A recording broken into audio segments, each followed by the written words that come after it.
The wind was cold on the empty night of the alien world. It whispered across the sharp rocks and dry sand, carrying dust and silence. And there, on the edge of an old railway track, a figure lay in chains. Her skin was pale silver, her hair dark. Like space, her body broken and tired, she was not human. Her name was Zira.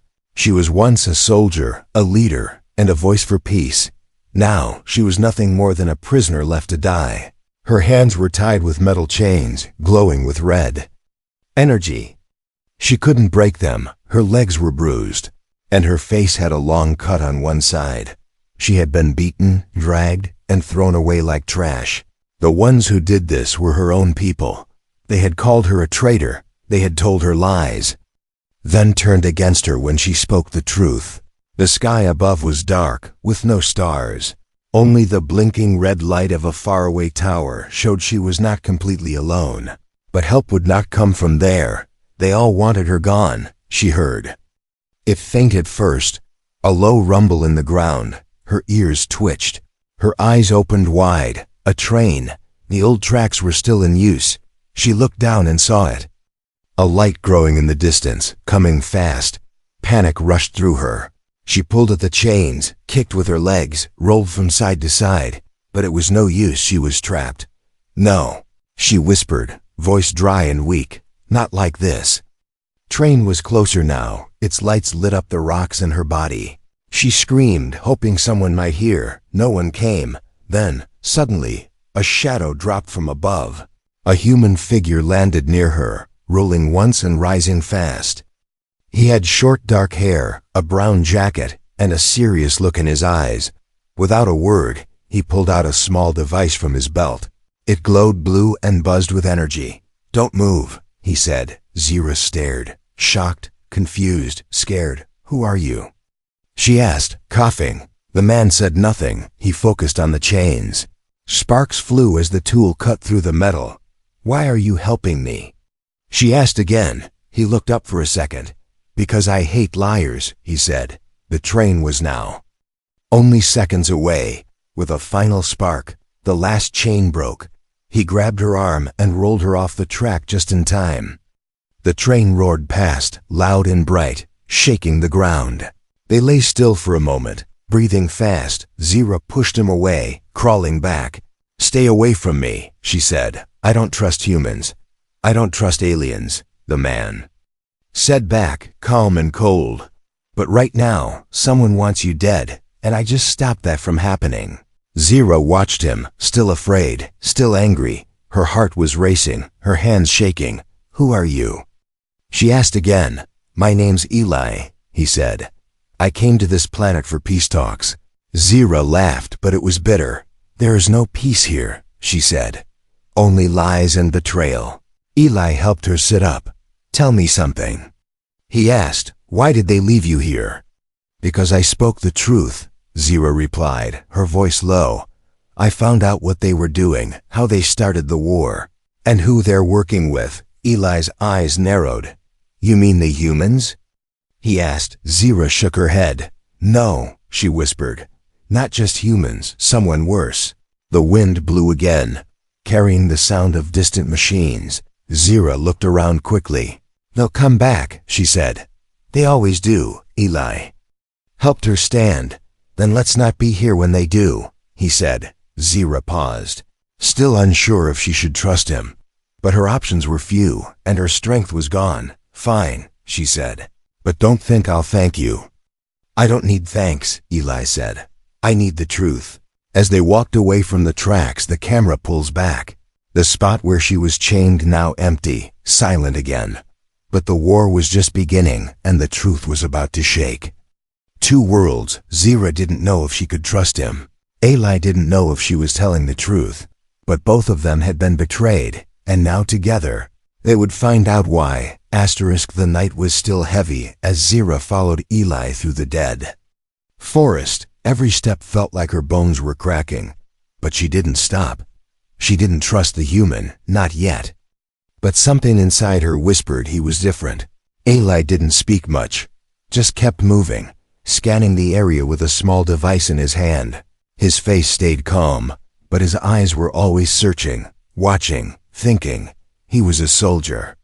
Once, she could tell, not because of his clothes, but because of the way he walked, like someone who had seen danger, survived it, and expected more to come.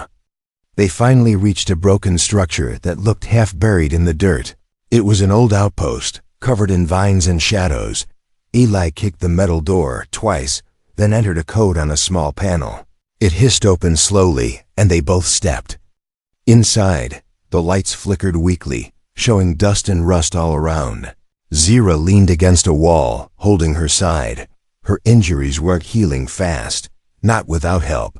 Eli handed her a small med stick. She took it without a word and pressed it to her skin. The medicine burned, but she didn't flinch. Pain was normal now. Eli sat down near an old table and finally looked at her properly. "You said they betrayed you," he said, voice steady. "Tell me more." Zira took a breath, then another. "It wasn't always war," she said. "We were talking about peace, real peace. I was a part of it. I worked with both sides. But then I found a message hidden inside our council's data. It showed that our leaders were lying. They were planning to fake an attack, blame the humans, and start a full war."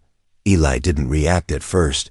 Then he leaned forward, elbows on the table. "You're saying this whole war was planned?" he asked. Zira nodded. "Before the first shot was fired," she said, "they already decided the humans were the enemy. I tried to stop it. I warned the council. They said I was broken." Her voice cracked. "Then they locked me up, and when I kept speaking, they dragged me to the tracks and left me there." Eli stared at the dusty floor.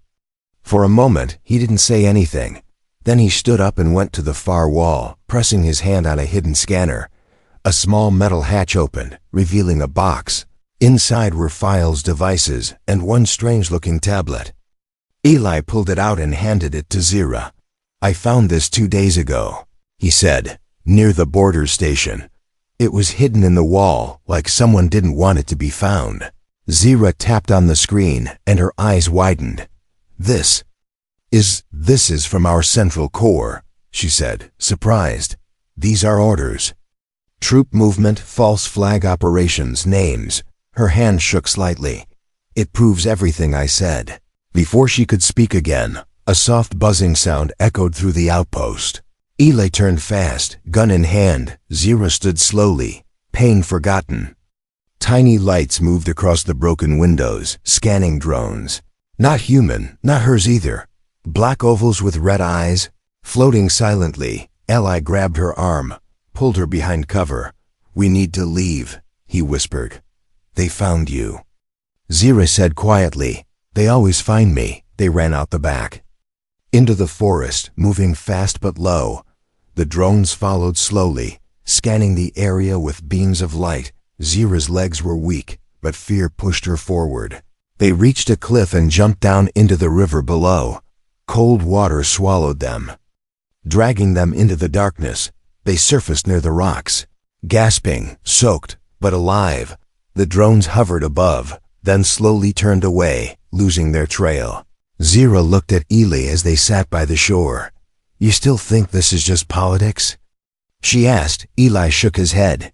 "No," he said. "This is war without reason. But now we've got proof." Zira looked at the sky, stars slowly returning. She didn't know what was next, but for the first time in many cycles, she wasn't alone, and someone, human or not, finally believed her. The night had passed, but peace did not come with the morning. Fog covered the trees, thick and silver, as if the planet itself was hiding secrets. Zira and Eli walked through the cold mist, soaked to the bone, tired but alive. They didn't speak much, only moved fast and quiet. Their clothes were wet, their boots heavy, but the danger behind them was heavier. Far behind, the silent drones kept scanning the forest, moving in careful patterns. Whoever sent them was still looking, and they wouldn't stop. Zira knew how these hunters worked. They didn't care if she was dead or alive. All they wanted was silence. They wanted her story buried. They crossed a broken metal bridge hanging over a canyon. Zira glanced down and felt a chill run through her. It wasn't fear of falling. It was a memory. She remembered walking across this same bridge cycles ago. Back when she wore her officer's badge with pride. Back when she believed the truth could protect her. She was wrong.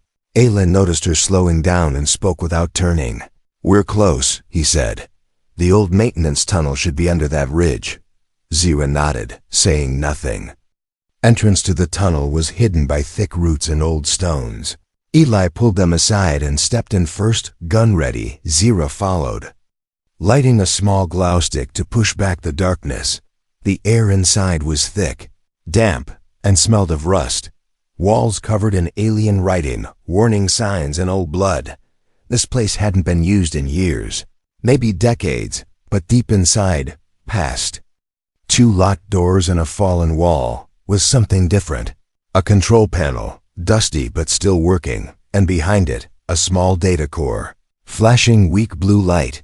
This was part of an emergency base, Eli said, wiping dust from the panel. Abandoned when the first wave of bombings began.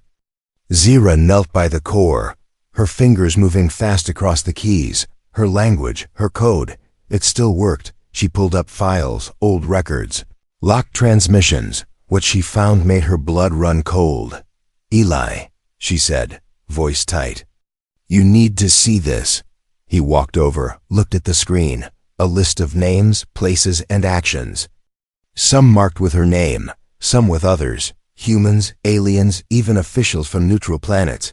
Each one tagged, silence requested, discredited, eliminated. "This is a kill list," Zira said. "Anyone who knew the truth, anyone who asked." Questions. They weren't just silenced, Eli added. They were erased. A deep, low hum echoed through the tunnel walls. Zira's eyes went wide. "That sound," she whispered. "I know it." "It's not drones," Eli said, turning toward the tunnel exit. "It's footsteps." They shut down the console, packed the core, and moved to the shadows from the far end of the tunnel. Soft blue lights appeared, slow, steady, patient. Zira held her breath. Then she saw the figure walking between the lights. Tall, armored, face hidden by a black helmet. Her voice trembled for the first time. "That's Commander Vorn," she said. "He was one of mine." Eli raised an eyebrow. "Friend?" Zira shook her head. "No," she said. "My replacement." Vorn walked slowly, his voice echoing in the tunnel. "Zira," he called. "You are still alive. You should not be." Eli pulled his weapon. Zira stopped him. "No, he wants me alive," she said. "At least for now." Vorn stepped closer. "You should have stayed silent," he said. "Your voice has cost us time. You were a symbol once. Now you're just a warning." Zira stepped out of the shadow. Her eyes met the cold glass of his helmet. "You're still cleaning up their mess," she said. "You don't even care what's true anymore." "I care about order," Vorn replied. "Truth is dangerous. People like you break systems." Eli moved beside her. "And people like me?" he asked. Vorn tilted his head. "You're just noise," he said. The moment cracked like glass. Zira threw a smoke beacon to the ground. Thick fog rushed through the tunnel as alarms screamed. Eli fired once, not to hit, but to scatter. They ran through the side tunnel, map glowing in Zira's hand. Behind them, Vorn didn't chase. He just watched and said into his cum, "Send the signal. If they escape again, burn everything." Zira and Eli burst out into sunlight, coughing, running. The old emergency base behind them now a target. Zira clutched the data core close to her chest. This time, they didn't just have memories. They had names, records, and proof. But someone else knew they were coming, and soon, no place would. "Be safe again." Asterisk rain hit the metal rooftops like quiet gunfire. Eli stood near the edge of the cliff, watching the sky bleed gray. His clothes were torn, soaked, and stained with smoke. Behind him, Zira sat in silence, her arms wrapped around the small data core. Neither of them spoke, not for a long time. They had run for hours, crossing hills and tunnels, rivers and ruins, and now finally, They were hiding inside the remains of an old communications tower. Its antennas broken, its walls covered in black burn marks, but it still stood like a skeleton, refusing to fall. Zira stared at the device in her hands, their only weapon. Inside it lived names, orders, betrayal, proof, but it also held memories, voices she knew, faces she trusted, now twisted into something cruel. She could hear them even now, echoing. In her mind, you were never one of us. You speak too much, question too much. Silence her before others listen. Eli turned to her and sat down across the room. You okay? He asked quietly. Zira didn't answer right away. Then she looked up, her voice dry. I was their best, she said. They trained me, gave me medals, called me hero. And when I said one wrong thing, they erased me like I was dirt. Eli nodded slowly. I've seen the same, he said. Good people turned into shadows. One of them was my friend. Zira looked up, surprised. He's the reason I came here, Eli continued. Said he found something big. Next message I got was his funeral notice. But his voice didn't sound scared in the recording. It sounded betrayed. A loud knock made both of them freeze. 3 soft taps against the lower floor door. Then silence. Eli raised his weapon. Zira grabbed the data core and moved to the shadows. Another knock. Faster this time. A voice followed. Deep and calm. Eli, it said. It's me. Eli froze. He knew that voice. Bran? He whispered, confused. Zira gave him a sharp look. I thought he was dead, Eli muttered. Then the door creaked open, and a tall man stepped in. Dark skin, heavy gear, tired eyes. Bran, Eli said again, stepping forward slowly. Bran smiled, but it didn't reach his eyes. You're alive, Bran said. I knew it. Zira stayed in the shadows watching. There was something wrong. Something too smooth about the way he moved. Eli didn't notice. Not yet. I've got a safe place. Bran said, we can rest, get help. I've got contacts, high level ones. They'll listen. Eli looked back at Zira, unsure. She stepped out, staring straight at Bran. You were listed in the data core, she said. Bran looked confused, then smiled again. Probably because I was deep undercover, he said. You can't trust what you read. Zira's eyes narrowed. I can trust patterns, she said. And your name was next to mine. Same time, same orders. That means you knew. I was going to be left to die. Bran's face didn't change, but his hand twitched, just slightly. Eli saw it too now. Something cold moved through him.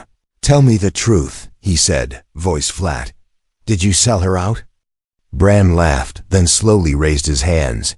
You wouldn't understand, he said. It's bigger than us. We're not fighting a war. We're cleaning the future. Then everything happened at once. Zira shouted, down. Bran pulled a small weapon from his coat. Eli fired first, hitting the weapon out of his hand. Zira tackled him from the side, and both fell hard to the floor. The fight was short, brutal, fast. Bran was trained, strong, ruthless. But Zira had rage, and Eli had reason. In seconds, it was over. Bran lay on the floor, bleeding. Eli stood over him, gun shaking. Why? He asked. Why betray us? Bran coughed, smirking. Because truth doesn't win wars, he said. Control does. Zira leaned down close, her eyes like fire. Tell your masters, she said. We're not running anymore. They tied him up, left him in the tower. With a broken come, then disappeared into the forest again. Zira held the data core tighter now. She knew what it meant. The lies were deeper than she thought. Even Eli's friends were poison.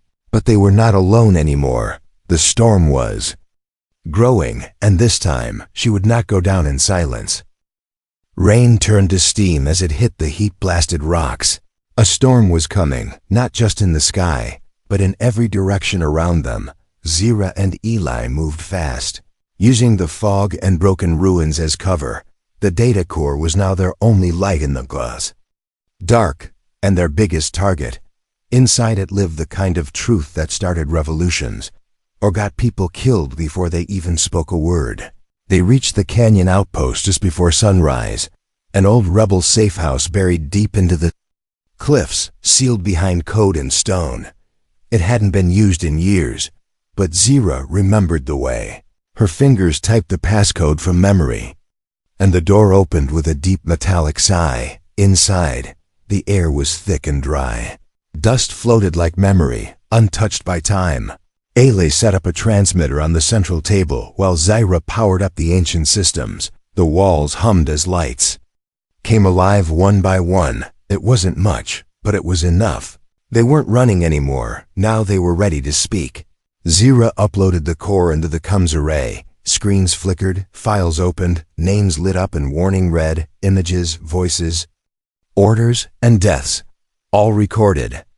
All real. It was everything. Enough to prove that the war had been built on lies, that both sides had been puppets in someone else's game. Eli activated the transmission signal. "This is a free channel," his voice said, calm and clear. "To anyone still listening, we have truth, not rumors, not guesses, data, direct and unedited." Zira stepped into the camera's view, her eyes steady. "I was a commander in the Zirian fleet," she said. "I followed orders until I found out those orders were built on murder. They tried to kill me. They chained me to a track and left me for dead. But I survived, and now you'll know why." The message played on a loop, sent across hidden frequencies to both human and alien ships. Most would ignore it or delete it, but not all. Hours passed, the air inside the outpost heavy with tension. Then the reply came, not words, a signal. Pulsing in coded form, Zira. "Read it aloud, slowly, carefully." "They heard us," she said. "A group of human prisoners, held near the eastern ridge. They were taken because they refused to fire. They want help, and they're ready to speak." Eli grabbed his gear. "We get them out," he said. "Then we have more witnesses." Zira nodded, something fierce in her eyes. They moved fast, using an old tunnel path that ran under the cliffs. The prison camp was hidden behind a wall of rock and artificial trees, guarded by drones and silent towers. Zira scanned the area, then smiled. The weakness was in the power grid. The same system she once designed. They slipped in through a cracked drain vent, crawling through water and filth. Inside the camp, humans were locked in cells too small for standing. Their eyes were tired, but not empty. They looked up in shock when they saw Zira, the enemy. Then Eli stepped beside her. "We're here to end this," he said. "Not to fight you." One by one, the cells were opened. The prisoners freed. Among them, a young man stepped forward. He looked at Zira for a long moment, then said, "I saw you speak once, on a peace broadcast." They said, "You were dead." Zira lowered her head. "They tried," she whispered, "but lies can't kill truth." They moved out together, 20 strong, carrying wounds and fire in their hearts. They escaped through the vents. Just before alarms sounded, from above, sirens screamed and lights lit the sky. Enemy ships approached, fast, sharp, deadly. "We're out of time," Eli shouted. Zira looked at the horizon, then turned back to the group. "We split up," she said. "Half go to the hidden drop point, the rest with me. I'll draw them away." "No," Eli said, stepping forward. "We go together." She looked at him, then at the frightened survivors. "They need a leader who knows this planet," she said. "You guide them." Before Eli could argue, she handed him the core, then turned and ran into the open field, launching a flare high into the air. Enemy ships locked onto her signal and followed like hungry wolves. Eli watched her disappear into smoke and sky. His hands held the truth, but his heart stayed behind. Chasing a woman who had once been chained, and now ran free for everyone else's future. The sky was burning, not with fire, but with metal and fury. Enemy ships cut through the clouds like blades, their engines screaming across the sky. Below, the planet trembled under the weight of war. And somewhere in that chaos, a silver-skinned alien woman ran straight into it, not to survive, but to Be seen. Zira moved like lightning through the dead plains, flare still glowing in her hand. She knew they were tracking her. Heat, sound, pattern, identity. She gave them all of it. She was the bait. She was the storm. Her communicator buzzed. Ayla's voice broke through. "You're insane," he said, breathing hard. "I told you not to be the hero." Zira smiled as she ducked behind an old transport wreck. "I'm not the hero," she said. "You are." Miles away, Eli was leading the freed prisoners through a ruined canyon. The ground shook with every distant blast. The data core was strapped to his chest, blinking softly like a heartbeat. Beside him, a young soldier from the prison camp limped, still holding his broken arm, but refusing to fall behind. "We have to keep moving," Eli told them all. "If she's buying us time, we don't waste it." But the enemy was faster than expected. 2 intercept drones found their trail and fired. Rocks exploded. Dust filled the air. Screams followed. Eli spun, grabbed his weapon, and fired back. He wasn't trained for leadership, but survival had taught him how to fight. The drones went down, but not without calling for backup. Zira heard the alarm codes in her earpiece. She cursed under her breath and tapped into an old channel, a rebel frequency long thought dead. "This is Zira," she said. "Code 91 Ashfall. If anyone's still out there, now's the time to rise." There was silence, then a voice, crackling and rough, answered. "Took you long enough," it said. Zira's eyes lit with hope. She sent the coordinates and ran. Within minutes, rebel ships burst through the clouds, old but strong, their symbols painted over but not forgotten. They struck the enemy lines hard. With fire, with noise, with freedom, Zira joined them. Boarding one of the crafts mid-sprint, inside, the crew cheered as she took the front gunner seat.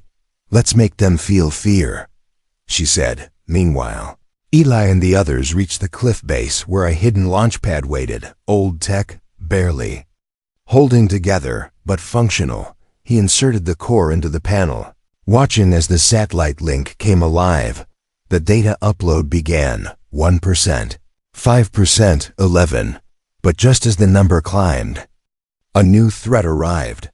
A carrier-class ship, black as night, hovered above the canyon, and from it dropped something worse. Commander Vorn. He landed with a boom, his armor steaming, weapon ready. Eli stepped forward, gun drawn. "I don't want to kill you," he said. Vorn didn't answer. He raised his weapon and fired. The ground erupted, soldiers scattered. Ele flew backward into a rock, blood on his forehead, but the core was still safe. Zira saw it all from above, her rebel ship spinning through enemy fire. "Take me down," she told the pilot. "I end this." She dropped in silence, crashing through the smoke beside Eli. He looked up, half smiling. "You're late," he said. She offered her hand. "You're still alive," she replied. Together, they faced Vorn. Zira's voice was calm. "This ends now. You don't get to decide what truth is." Vorn stepped forward. "I don't care about truth," he said. "I care about control." They fought, fast, brutal, like 2 storms clashing. Zira moved with rage, Eli with purpose. Vorn was strong, but not unstoppable. And for the first time, he was outnumbered by truth, not firepower. Final blow came when Zira ripped his helmet off and slammed the core's light into his face. "Look at what you destroyed," she shouted. Vorn screamed as the truth blinded him. And then, silence. The core finished uploading. The signal went out, across ships, across cities, across both worlds. The war didn't stop that second, but something deeper did. The lie, the mask, the silence. Zira fell to her knees, exhausted. Ellie sat beside her, bleeding, smiling. "You did it," he said. "No," she whispered. "We did." Above them, the sky broke open, not with fire, but with light, a new kind, the kind that comes after the darkest night. The sky was no longer screaming. For the first time in many years, the silence meant peace. Not death. Smoke still rose from broken towers, burnt machines, and fallen ships. But beneath the ash, something new had started growing, a breath, a pause, a beginning. Zira stood in the heart of the ruined city, the place where the war had first begun. Around her, humans and Zyrians worked side by side, clearing rubble, repairing cables, handing each other water and tools. No banners, no leaders shouting from rooftops, just people, tired, scarred, but alive. Aile walked toward her, holding the data pad in one hand and 2 cups of hot liquid in the other. He passed one to her, and she took it without speaking. They had stopped talking as much, not because there was nothing left to say, but because they understood now, truly, deeply. The message they had sent, the proof they had released, had spread like wildfire. Some refused to believe it, of course. Some still shouted lies, clung to power, but the people had seen enough. They had seen Zira's face, chained and bruised. They had heard her voice, full of truth and defiance. And they had listened. The war didn't end with a treaty or a speech. It ended when the soldiers laid down their weapons and walked away, when the prisoners stepped out of their cells and told their stories.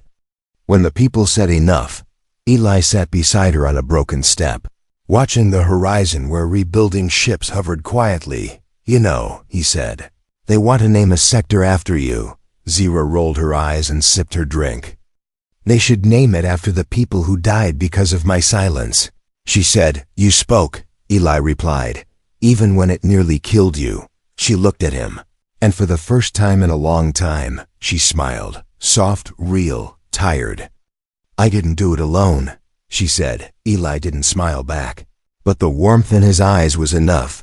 "You weren't supposed to," he said. In the days that followed, Zira gave her final report, not to a council, not to a military court, but to a room full of survivors. She told them everything, every lie, every order, every betrayal.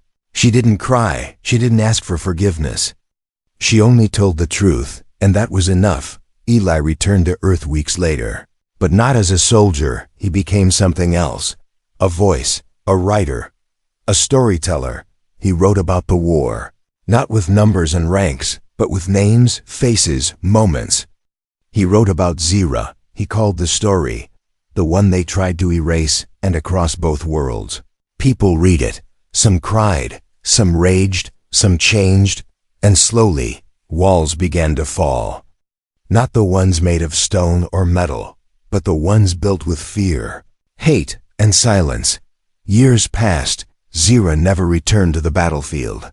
She lived in the quiet hills near the outer rings, where the stars were clear and the wind was kind.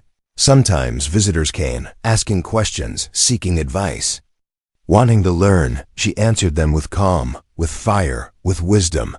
But there were nights, still, dark nights, when she would dream of the chains, the tracks, the roar of the train, and then, always, she would remember the hand that pulled her free, the human who didn't have to save her, but did. She had been betrayed, broken, hunted, but she rose, and in rising she lit the way for others. Not a hero, not a savior, just one voice that refused to die, and because of that, 2 worlds. Learn to listen,